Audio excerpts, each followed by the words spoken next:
Hi everyone, Mark here at the Wildlife Center at Refreshing Mountain. Today we're talking about our two smallest rattlesnake species that we currently have in our collection. The first one that I'm going to show you guys is actually my favorite snake in our entire collection. This is a banded rock rattlesnake. These guys are pretty interesting little rattlesnakes. They get a little larger than this, but they're not a big rattlesnake. In fact, for some reason, all my favorite rattlesnakes are the small montane rattlesnakes. Some of the Mexican species I think are really fascinating, and even the small pygmy rattlesnakes found in the eastern US I think are really interesting as well. With banded rock rattlesnakes and other rock rattlesnakes too, there's also mottled rock rattlesnakes and a species found down in Mexico too, that each of those species vary a lot in the banding patterns that they have, and even different shades of gray and black and brown depending on the locality, or what we call localities, in the home ranges that where they're found. So in New Mexico, for example, in each mountain range in New Mexico, you can find different populations of banded rock rattlesnakes that look different from the ones found on the other mountain ranges. And that's the same way all the way down through Mexico and the areas that they're found down there as well. A lot of people don't know that the southwestern US and Mexico have the largest number of different species of rattlesnakes than the rest of the US, and then down into South America there's actually rattlesnakes found down there as well.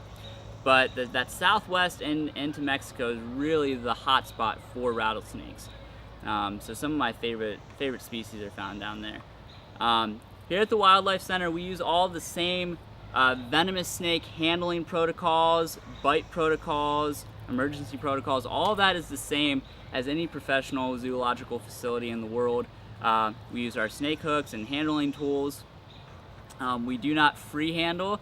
If you were to YouTube venomous snakes or venomous snake handlings, probably the first videos that would show up with the most views are people free handling their pet cobras and things like that.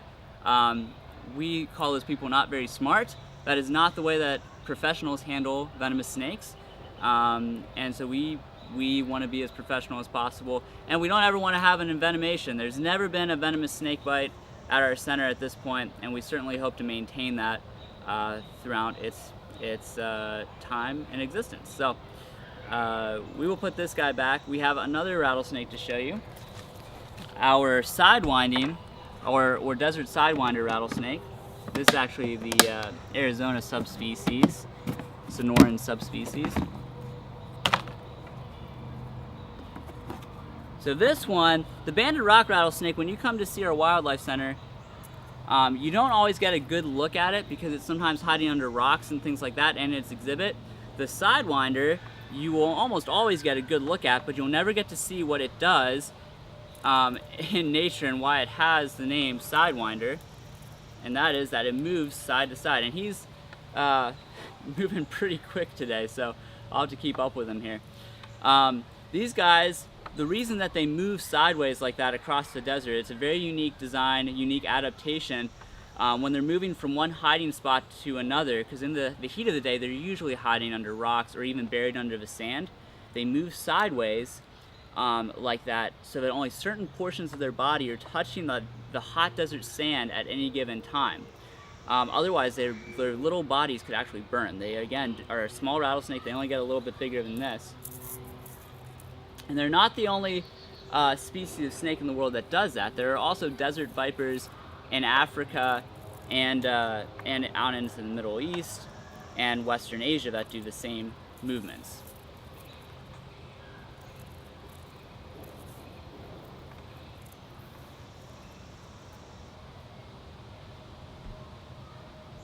So pretty fascinating. It's one thing that we wanted to do a video and show you guys what that actually looks like, because again, you're typically not really going to see much of that when he's on exhibit.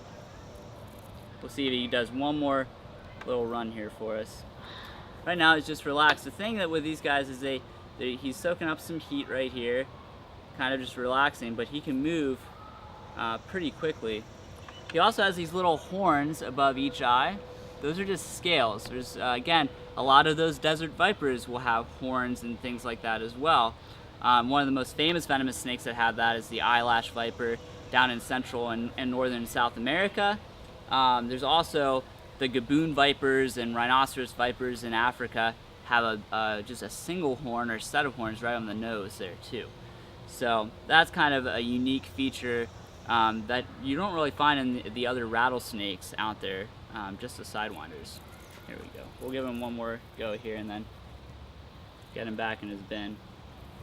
You can see that body just lifting up, so only certain parts are touching at any given time.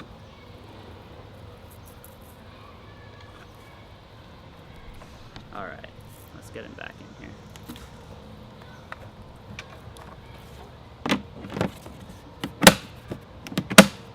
Alrighty guys, thanks for watching. If you like rattlesnakes, think venomous snakes are interesting.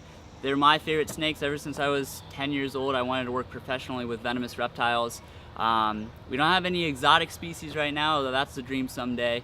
But we do have plenty of rattlesnakes and copperheads and things like that. So come out and take a look at those when you get a chance to do one of our wildlife center tours. Take care.